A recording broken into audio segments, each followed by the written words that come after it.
qaar ka mid ah saxafiyiinta Soomaaliyeed iyo dadweynaha ku nool magaalada Cape Town ee dalka South Africa ayaa wax laga xumaado ku tilmaamay weerarkii lagu dilay agaasimihii idaacadda Shabeelle Mukhtaar Maxamed Hiraabe iyo dhaawacii loo geystay wariye Axmed Taajir. Falalkani ayay ku tilmaameen mid dhaawacaya howlaha saxaafadda Soomaaliya oo xilligan ku dhex shaqaynaysa gudaha wajiyo isdiidan. saxafiyiin iyo dadweyne la hadlay telefishinka Universal ayaa ugu baaqay dadka waxgaradka ah in ay gacan ka geystaan sidii loo ogaan lahaa kooxaha ugaarsiga ku haya saxafiyiinta Soomaaliyeed. dadweynahani qaarkood ayaa xusay in ay ka cabsi qabaan suuragalnimada in ay dhacaan xadgudubyo kale oo saxafiyiinta ka dhan ah haddii beesha caalamku aysan samayn faragelin lagu taageerayo dowladda Soomaaliya. dilka wariyahani ayaa soo baxay xilli la sii daayay agaasimihii telefishinka Universal qaybtiisa Muqdisho Ibrahim Jeke oo kooxo aan la garanayn ay afduuf ku haysteen. saxafiyiinta Soomaaliya ayaa xilligan ku dhex shaqaynaya xiriir labada geesood ka holcaya waa ayna adag tahay in si rasmi ah loo ogaado dhinacyada ugaarsiga ku haya. madaxa xafiiska Universal ee South Africa Usman Hassan Ali Fantastic ayaa ugu baaqay dowladda ku meel gaarka ah in ay xoogga saarto gacan ku soo dhigista kooxaha ka dambeeyay dilka wariyeyaasha. waxa uuna falalkani ka dhanka ah wariyeyaasha ku tilmaamay mid siyaasadi ka dambaysa.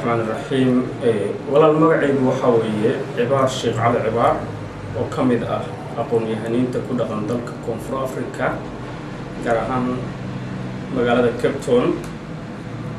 waxaan aad uga xunnahay masiibada ku dhacday saxaafadda Soomaaliyeed meel kastay joogto, especially idaacadda Shabeelle ee sanadkii la soo dhaafayna la dilay agaasimaheedii, sanadkana la dilay agaasimihii labaad ee Mukhtaar Maxamed Hiraabe oo aan nahay nin si gooni ah saaxiib u nahay, iyo dhaawacii loo geystay wariye Axmed Taajir oo isagoo waajibaadkiisii gudbitay subaxnimo idaacadeed markii shaqadiisa uu ka soo baxay aan ka war helnay in lagu dilay isla suuqi Bakaaraha. falka noocaas waxaan dhihi karnaa waa fal 100% ah mid lagula beegsanayo aqoon-yahaniinta Soomaaliyeed meel kastay joogaan iyo haldoorka wiilka Soomaaliyeed ee waajibaadkiisa gudanayo. السلام عليكم ورحمة الله تعالى وبركاته. إنا لله وإنا إليه راجعون. وحناد آد وقحنا هاي تعدي لا يبقى لها فجع سدن وقلنا قضي لو جيستي اللهم نحرسته صاحب كان أقاسمه إذا عدى يوتيوب كشبيله مختار محمد هرابه ابن حرستي جناح كورابيه magacaygo ah Safiyo Horiye Cigaal aniga ku hadlaya afka haweenka ku nool South Africa. waxaan aad uga xunnahay dilkii loo geystay wariyaha agaasimaha Shabeelle iyo falalka lagu kacayo saxafiyiinta. Assalaamu alaykum wa rahmatullahi wa barakatuh. aad iyo aad uga xunnahay dilka dhibaatada faraha badan lagu hayo saxaafadda Soomaaliyeed gaar ahaan magaalada Muqdisho.